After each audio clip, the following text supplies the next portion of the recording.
to everyone gathered here today, and welcome to the second day of Bhutan Echoes, Drukyul's Literature and Arts Festival 2024 here at the Royal Textile Academy. My name is Sonam Choni Drolma, and I will be your host for this evening. Storytelling is a part of all of our lives. Right from when we listen to bedtime stories as children to when we binge read novels as adults.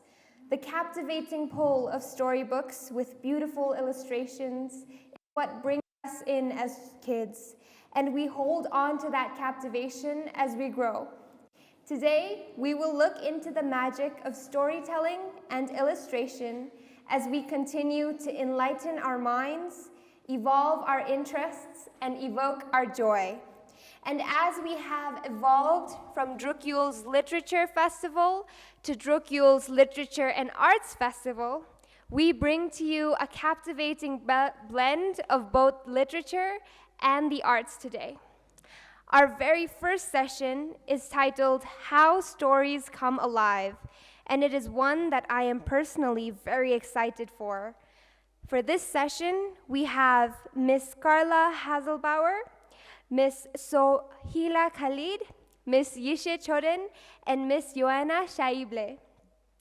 Miss Johanna Schaible is not only a renowned illustrator and artist from Switzerland, but also a guest lecturer at her alma mater. Her debut picture book, Once Upon a Time and There Will Be Much More, was published as a co-edition in 12 languages and is the winner of numerous accolades. Miss Schaible has curated the International Master Class for Art Studio for Children and is also part of the Bolo Club, a collective that supports a new generation of picture book makers in Switzerland. Miss Carla Haslbauer is a gifted illustrator and writer of children's books and comics. She received great media attention with her very first picture book, My Mother's Delightful Deaths, which was published in 2021. She gains her inspiration from nature, especially in the underwater world, the everyday happenings around her, and her childhood.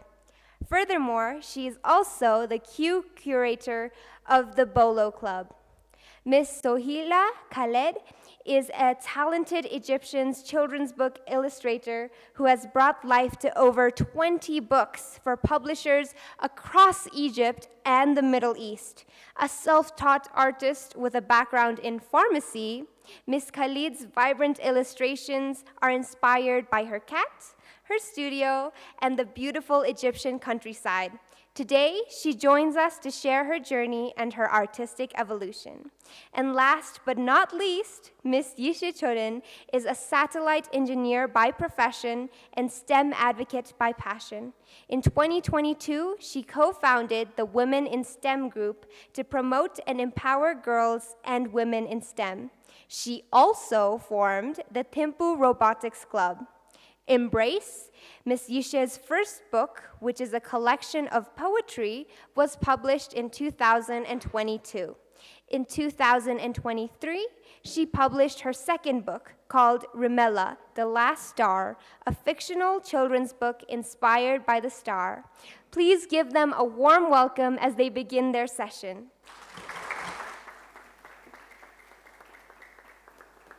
Thank you for the introduction. And a warm welcome to the session, How Stories Come Alive. Thank you for showing up, all of you. And firstly, I would like to say that English is not the mother tongue of any one of us, so please be not too hard on us if we make mistakes. We will give our best. This is a special session, featuring 3 children's book illustrators and writers from 3 continents, actually. We have Egypt, Bhutan, and Switzerland. And they will give us an insight in their work and also background on information, because in our job, it seems a bit magic. We start with a blank white page, and at the end there is a story, there are pictures, and but it's not just magic, it's a lot of hard work. So we're going to talk about this today as well. We will start by giving like a little insight, the three of us.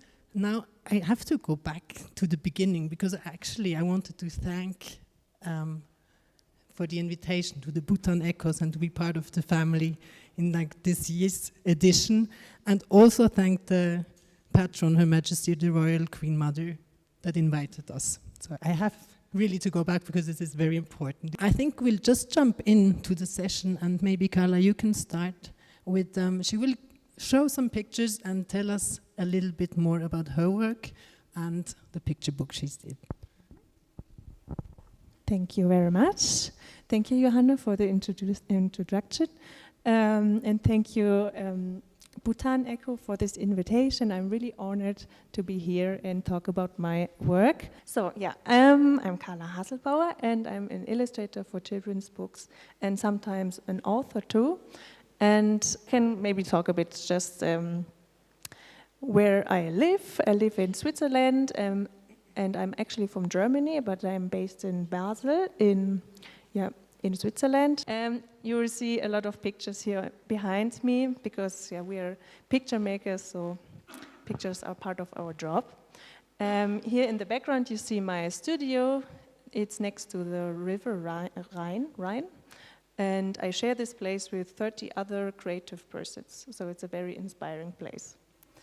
And besides illustration for children's books, I also do book covers, for example, like this for a youth book, or I do also comics sometimes for commission, but also sometimes for myself.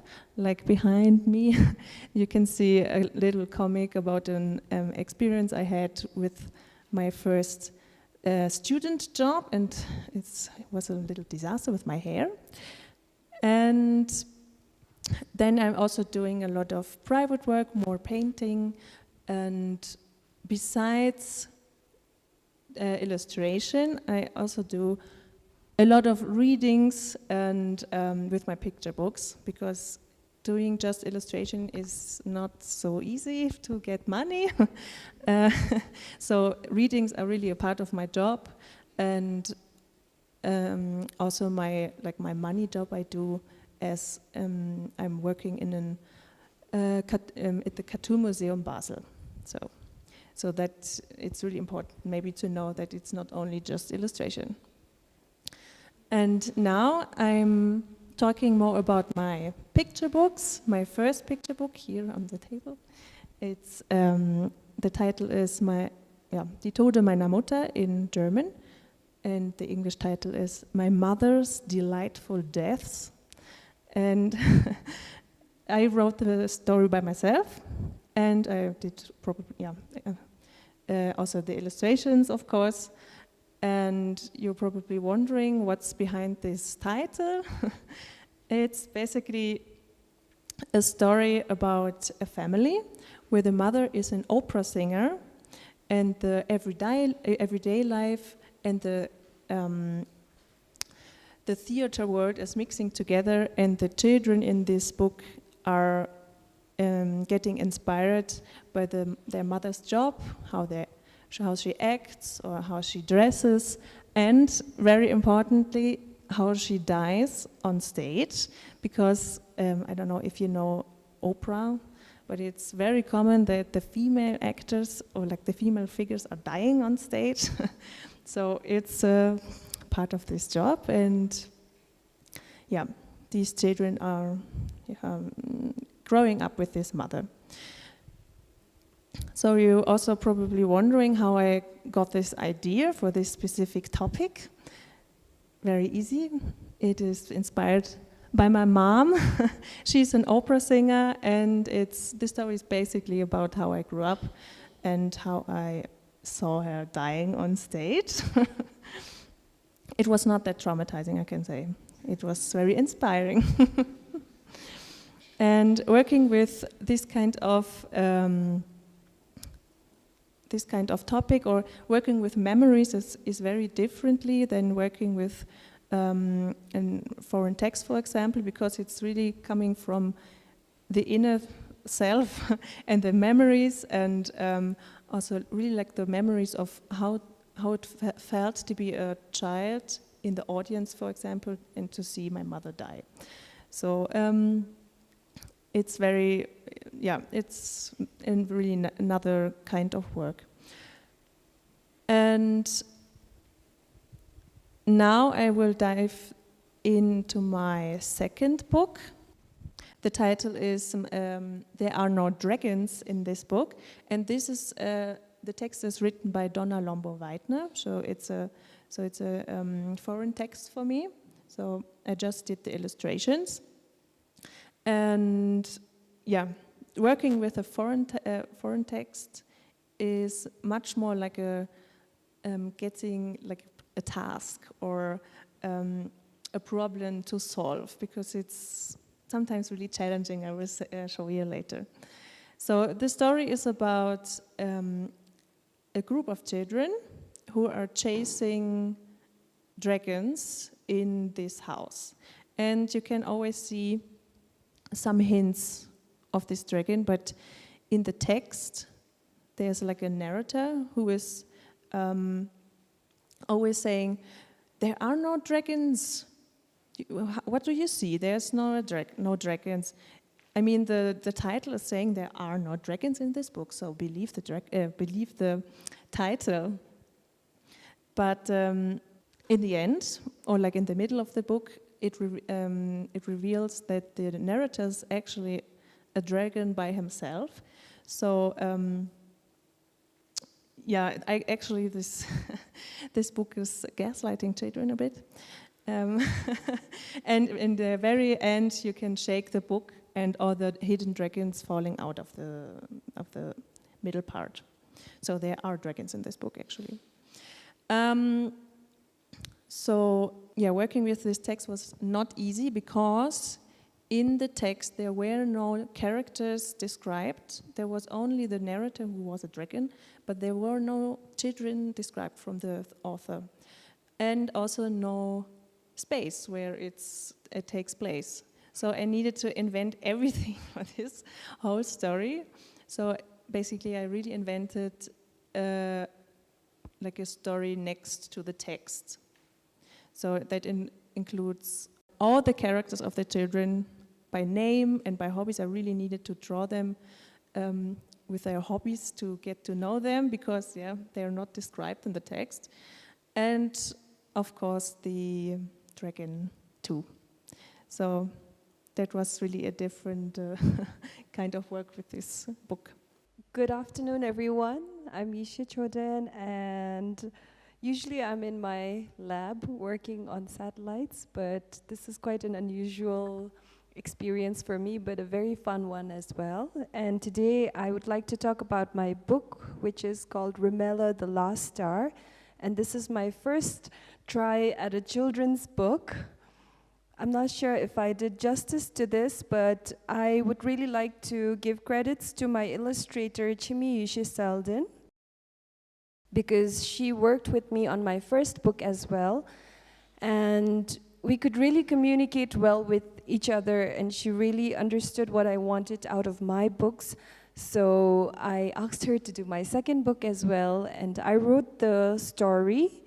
But Chimi, I think she deserves most of the credit, because she really helped to bring the story alive for my book. So the book is really inspired by the unknown vastness of the universe. And even as we speak right now, even in 21st century, when we have technologies like the James Webb Telescope, which is the finest masterpiece of telescope ever created by human beings, we still do not have a clear idea of how vast the universe is and what is out there, what is happening out there. So I started imagining all of these, mostly through my work, and most of the language that I see for these kind of facts are formula and mathematics and computer images, satellite images, telescope images. However, I really wanted to I was quite amazed by what I understood and what was happening, what my understanding was of the outer space. So I really wanted to share that with everybody, and more so with children, because I felt like that was something really interesting for them to know, and to tell a small kid, like, did you know that this is actually happening out there? So that's when I took to the form of children's book and illustrations, because there was no other way that I could bring this idea to them. So writing this book has been a very transformative experience for me. I never thought that I would become a children's book author, but because I really love children and I really love our young minds to understand everything around us, the beauty of everything. So the book just came to me in the form of a method of my way of sharing what I know with them. And I hope to do more. And even going forward, I hope to create more interesting means of sharing these ideas, such as animations and movies and so on, and even music. And I feel the combination of science told through the perspective of arts is so powerful, and it touches every one of our lives. So I really want to continue to do this even going forward as well. When it comes to the book itself, as you can see, the star in my book looks unlike any of the stars you may have seen. But when I've read the facts about stars and how they are formed and exist in the universe, this is what my imagination looked like. I couldn't think of anything else which was different from this image. So I said, it looks like a blob of something, but this is how I see it, and this is how I want the star to be portrayed. Of course, we have always drawn stars differently, but when I checked the facts and when I checked my own understanding of what a star would look like, it wouldn't go anywhere from this image, so I had to stick by it. And also, there are some aspects in the book about, some phenomena like supernova and things like that. And there's not much reference to these in our daily lives because a supernova doesn't happen within our lifetime. And for most of us, it might just be theoretical and hypothetical. We might know that scientifically a supernova will happen, but maybe we may never live long enough to experience it. So how do you portray such vast and fundamental concepts to small children? So that's how I started my journey with this book, and I'll share more later. Hello, everyone. I'm so honored and glad to be a part of such a beautiful talk with such an incredible artist and writer. I'm so honored also to be a part of Bhutan Echoes. I'm so glad that you guys invited us. So my name is Sohaila Khaled. I'm an Egyptian illustrator based in Egypt, and I graduated from pharmacy, so I quite did a career shift, a huge one. Because since I was a kid, I really love art, and I draw when I was in school, taking part in competitions. So after graduation, I pursued my job as an illustrator, and I started illustrating picture books. I did quite a lot of illustrations for books, but today I'm going to talk about my very first author, illustrator book or zine. Yes, also my work was recognized by international competitions such as Image of the Book contest, which is in Moscow, and also in my region, Middle East, Salat Award for 2 pictures. I'm going to show you. Yeah, I work in my studio, and I have a lot of things that inspires me. The studio filled with books and plants and sunlights. Also, my background as an Egyptian actually shaped my style. Yeah, there's quite nature, and also my cat. He has a huge influence. So I'm going to talk about some of my books. So these are books that I illustrated. This is a book about, the one on the right is about fight between a grandmother and mother. The grandmother wants to spoil the grandchildren, but the mother wants their children to live a healthy life. But at the end, they figure out to make an agreement. And the book on the left is about a traditional Arab story. I tried to make it more look traditional with collage. Both books, illustrations of the books, were recognized by the Image of the Book competition in 2022 and 2024.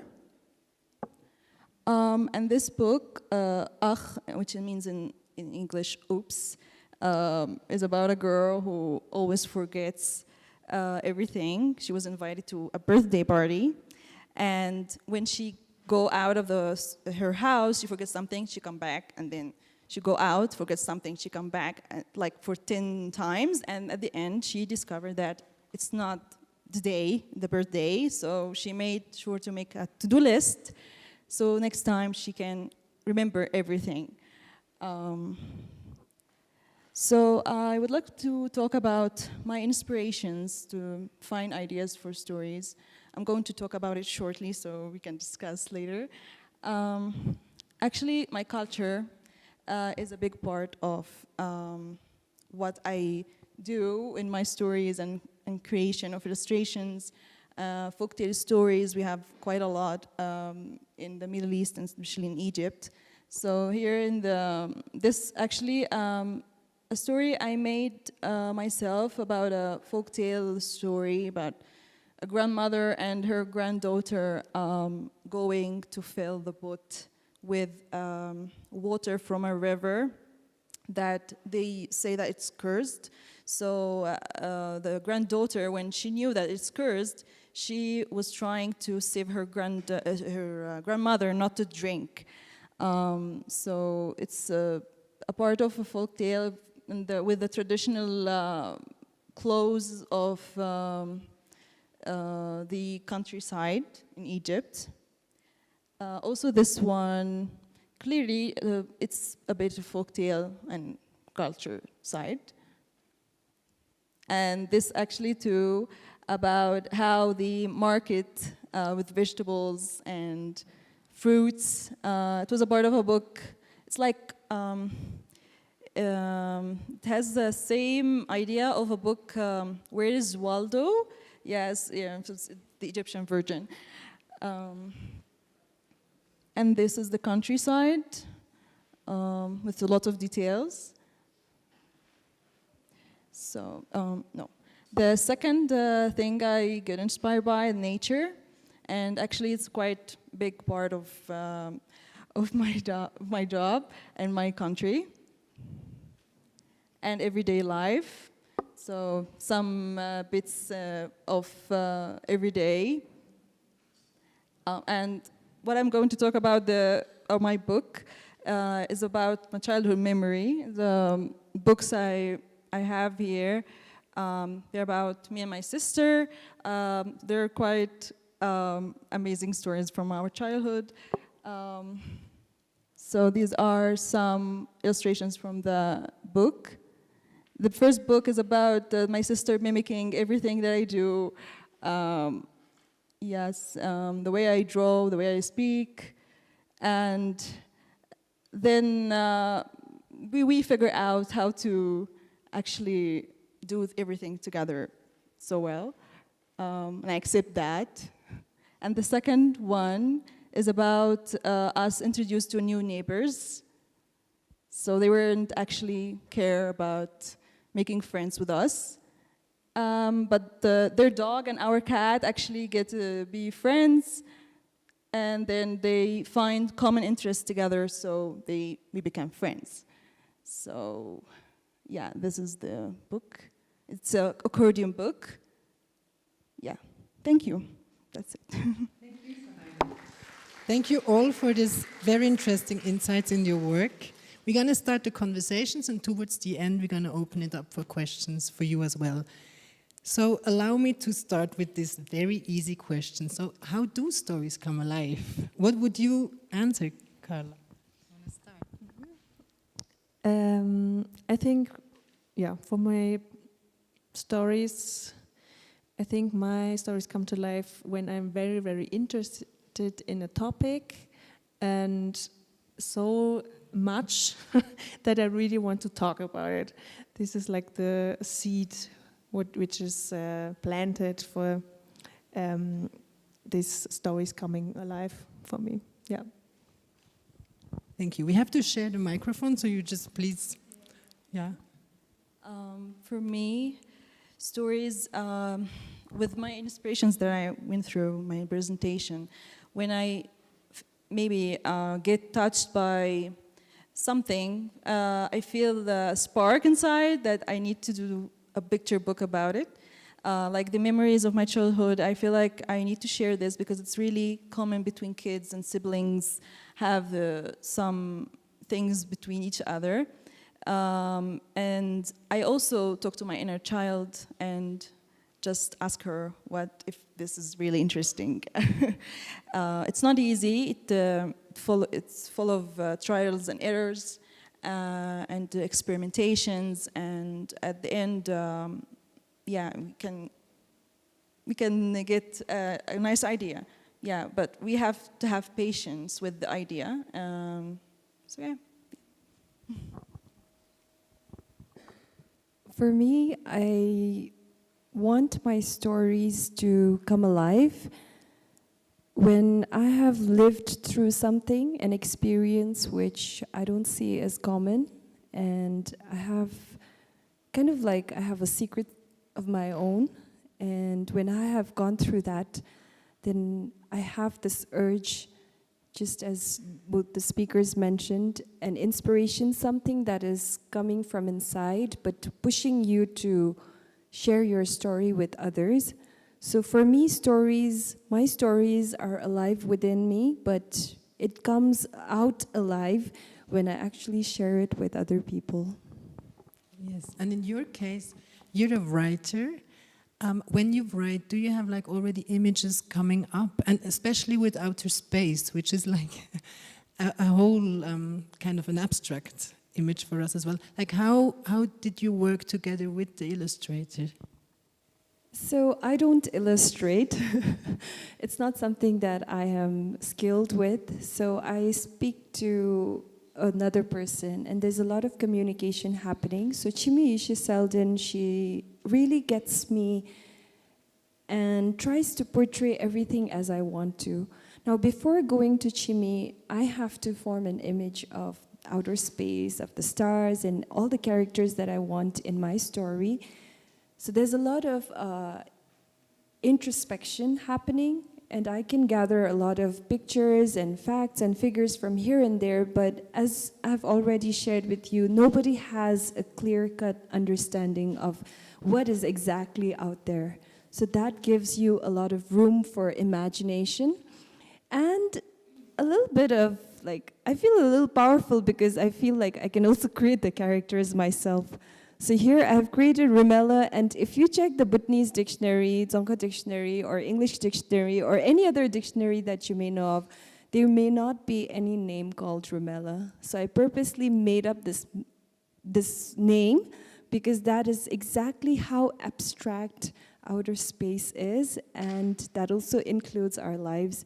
So I had a really wonderful time communicating these ideas, these abstract, but at the same time, real ideas with my illustrator, and she really helped to bring the character alive. Thank you. Sohaila, in your case, it's the other way around. You're the illustrator, and you told a very personal, childhood memory book. and you asked someone to write the text. How is the process then? Do you make like a draft or do you edit the text? How is this collaboration there? I think this is going the other side. The writer come to me to illustrate their books. So I have first to read the text carefully and see if it's actually touching me, touch my soul, I feel it. And then I start to make sketches and drafts and discussion with the writer and author. So I think it's different, a different process.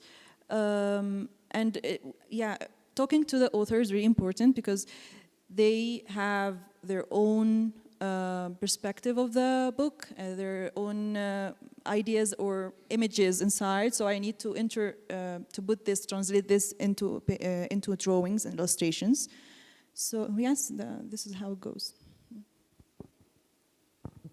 Like you had both experience, like doing a book, text and picture on your own, then working with someone who gave you the text.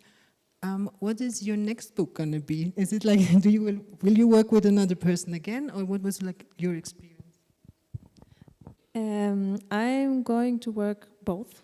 Like one book will be with another person, and my personal project again is working with myself. So, but I think when we talk about like image and text in personal work, like writing and illustrating, it's a very different kind of work because I always think about both at the same time. I can't separate the image and text because it needs to be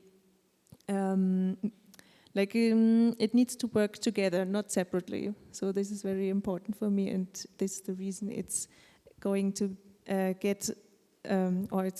needs a much more time to illustrate a personal text, like my own text, than a foreign text. So my first book I needed, 3 years, and for the dragon book I only needed 1 year.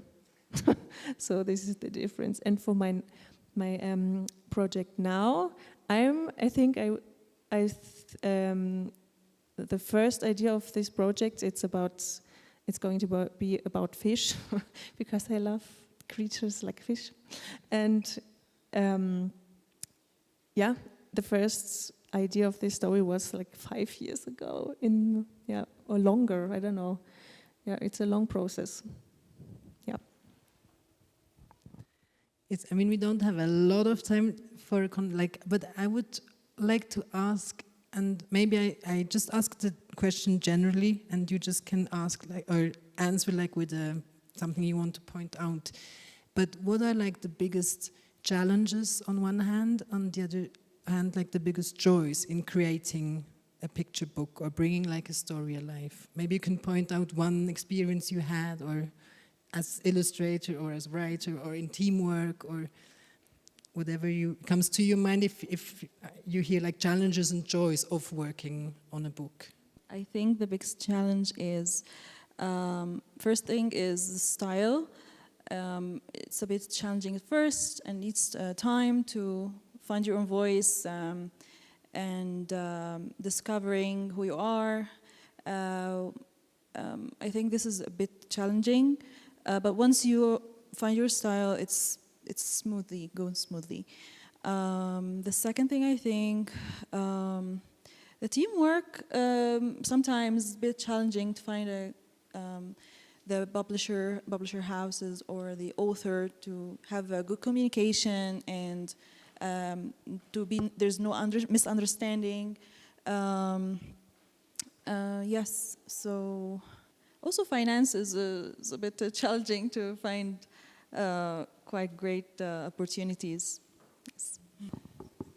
For me, I love challenges, but the biggest challenge that I've faced through this book is really trying to understand what's happening out there, which I think we are all facing as a challenge, as a shared humanity, So if you look into my book, there is no representation from Bhutanese culture or any other culture, because it's about space, and space is all of our shared humanity, no matter which continent, which race, which gender you belong to. So when you think of topics like this, you really have to get a clear understanding of it first, before you can actually go and share that as a story with others. So I had a really long time, I think I was preparing for this book my whole life because I was learning physics and maths and computers, and then studying all those books and watching movies, and every experience has brought me to this book and the story and the characters. So that was the biggest challenge for me. And apart from that, maybe to translate what you understand in visuals and in methods in which other people can also feel the same story, I think that is a big challenge, especially because when you talk about abstract things like stars and outer space, how do you even relate to that? So in my book, I have used personification a lot, where I have given, there are 3 characters and they're a family. Of course, we don't have families in outer space because outer space doesn't even care about what families are. But just as a way to connect these 2 ideas together and make it more humane and relatable to people on Earth, I've kind of done that. So those were some of the challenges. But at the same time, these are what brings me joy, because I can really go beyond my usual space of being an engineer and try to imagine so many things happening in outer space and not even tell my colleagues about it and secretly write a book and publish it. So that's the fun part. I can say, I think like the same like Sohaila. Finances, finding style, yeah, that's really true. It's always a struggle to find the right style for the right story. And now for the specific writing and illustrating challenge is really not to lose yourself in and very be yourself, and don't do stuff what you actually didn't want to. So, for example, when the publisher says, it's better to do it this way, you need to be, more by yourself to think or to do what you really want. But the joy of making stories is, I think I really like to do readings with children. I think it really sparks joy to read these picture books with children and to see the impact what these stories making with children. Yeah. Thank you so much. I would like to open up to the audience. Hello, my name is Chintan. Adults often find it really difficult to have conversations about illness and dying with children. And since your book is one that explores, the experience of a child who sees her mother dying on stage every day, what kind of responses have you received from parents who've used the book with their children? Were they able to use it to talk about maybe the death of a pet or a grandparent or a friend? That's a good question. I was waiting for this. In general, I think the book is not selling very good because of the title, but every parent who bought this book was like afterwards a fan of this book, because it's actually not about dying, it's more about playing and acting and dressing up. And like acting or dying is part of acting, actually. So, and I think this book is probably not for a child who lost someone. I think there are better books for this. So it's, it's really more about playing and having fun with life, more about life than death. So, but yeah, it's true. The parents are very anxious about this topic with death. Yeah, especially when it's in the title of a children's book. Hello, and thanks again for this session. I can see that passion and spark in all of you in different ways. My name is Rakhi, and I am a researcher working with students, young minds, and I also have 2 kids of my own, one who's here. It was interesting for me, and my question is for Yeshey, is that do you see that illustration is always seen as complementary to a writer's, author's way of being? And this goes back to you. Would you like to see illustrators or storytelling actually come into schools, into textbooks, into actually a form of visual learning as a way to also promote some of the other passions that you have? Thank you. It's a very tricky situation in the sense that I feel that I've been able to communicate my idea and story with the illustrator, and we had a wonderful relationship which went back to the first book and even before that. And we are kind of like, through this journey of working together on my books, we have developed a really strong bond. So we have built and nurtured a relationship, which is why I think the illustrations that I'm trying to use in my books are really what I want and exactly as what I imagined the story to be. So, but at the same time, sometimes you can have relationships with illustrators which may not be able to fully understand the story and depict that to the audience. So I would say if you can have a relationship like that with the illustrators and try to, add onto your story in that way, then it's very complementary and it really helps to bring a lot of visual effects to the students or to the readers. But at the same time, we also have to acknowledge that seeing is not the only sense of feeling or understanding the world. That's just one. And when I want to say that illustrations are really complementary, then I also remind myself and bring awareness to the situation that we have so many people in the world who may have visual impairments and may not be fully able to access that. So as writers and authors and storytellers, maybe we could also think about how to make our stories come alive even when we don't have any illustrations, and especially for those who may not have the means and access, especially for somebody who may not be able to access internet facilities, so this is just something that came to my mind, and I got mindful of it also because recently we did the astronomical tour in Bhutan where we took a telescope and went to all different parts of the country, and I realized that it was not accessible to those who couldn't see. So it's something that I'm still working on, and it's a heavy topic, but I just wanted to point that out right now that I'm thinking about it. Do you think incorporating culture and a touch of personal flair within the illustration and the book allow it to become more alive? Cultures are really like impacting the way the illustrator illustrate. The surroundings, the things we see every day, the things we listen to, the stories, the folk tales. I believe that illustrators or artists in general, are the sum up of all of everything they see, hear, live, surround themselves with. And the culture is a big part of the surrounding. So yes, it has a huge impact.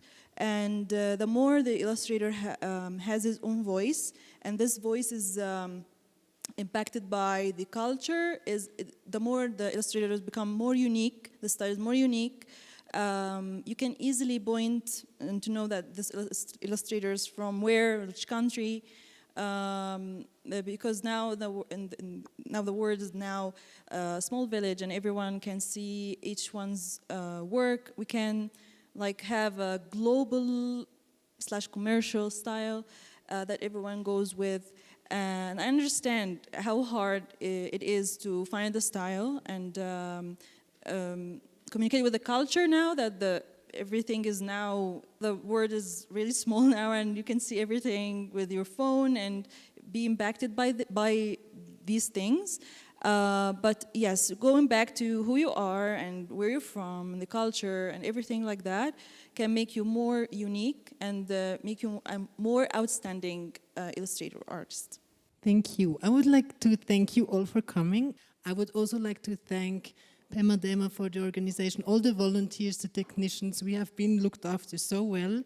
Thank you for listening, and I wish you a very happy and joyful day and a lot of interesting session to come up. Thank you for showing up.